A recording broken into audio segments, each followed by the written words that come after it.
10 रुपयांचं नाणं बंद होणार. लवकरच नाणं चलनातून बाद करणार.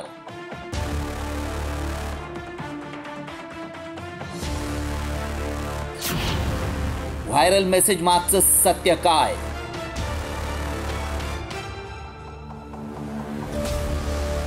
दहा रुपयांचं नाणं बंद होणार असा दावा केल्यानं एकच खळबळ उडाली आहे. काही दिवसांपूर्वी 100 रुपयांची नोट बंद होणार असा दावा करण्यात आला होता. मात्र खरंच आता 10 रुपयांचं नाणं बंद होणार आहे का, याची आम्ही पडताळणी सुरू केली. त्याआधी मेसेजमध्ये काय दावा केलाय पाहूयात. रिझर्व्ह बँकेनं नोटिफिकेशन जारी केलंय. लवकरच 10 रुपयांचं नाणं चलनातून बाद होणार आहे. त्यामुळे तुमच्याकडील 10 रुपयांचं नाणं वापरून टाका. हा मेसेज व्हायरल होतोय, त्यामुळे अनेकांना खरं वाटू लागलंय.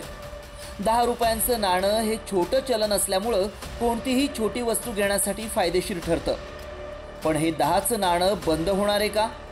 खरंच हे नाणं चलनातून बाद होणार आहे का? याची सत्यता जाणून घेणं गरजेचं आहे. याबाबतची माहिती रिझर्व्ह बँकेकडून मिळू शकते. त्यामुळे आमच्या व्हायरल सत्य टीमनं याची सत्यता पडताळण्यासाठी रिझर्व्ह बँकेशी संपर्क साधला. तर हे मी क्लिअरली स्पष्टपणे नमूद करू इच्छितो की हा 10 रुपयाचा कॉइन पूर्णपणे वैध आहे, पूर्णपणे व्हॅलिड आहे आणि हा बंद होणार आहे किंवा चलनातून निघणार आहे ही बातमी पूर्णपणे चुकीची आहे, ही अफवा आहे. हा मेसेज व्हॉट्सअपवर खूप जास्त प्रमाणात या दिवसांमध्ये व्हायरल होत आहे.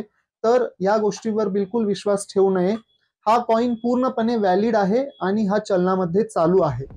त्यावेळी काय सत्य समोर आलं पाहूयात. 10 रुपयांचं नाणं बंद होणार नाही. आतापर्यंतची सर्व 10 रुपयांची नाणी वैध आहेत. काही ठिकाणी 10च्या कॉइनचा गैरवापर करण्यात आला. 14 प्रकारची 10ची नाणी चलनात कायम राहतील. नाण्याचा गैरवापर केला जातोय, त्यामुळे काही दुकानदार 10 रुपयांची नाणी ग्राहकांकडून घेत नाहीत. त्यामुळे अशा अफवा पसरवल्या जात आहेत. आमच्या पडताळणीत 10 रुपयांचं नाणं बंद होणार असल्याचा दावा असत्य ठरला आहे. शिवाजी शिंदे, साम टीव्ही, मुंबई.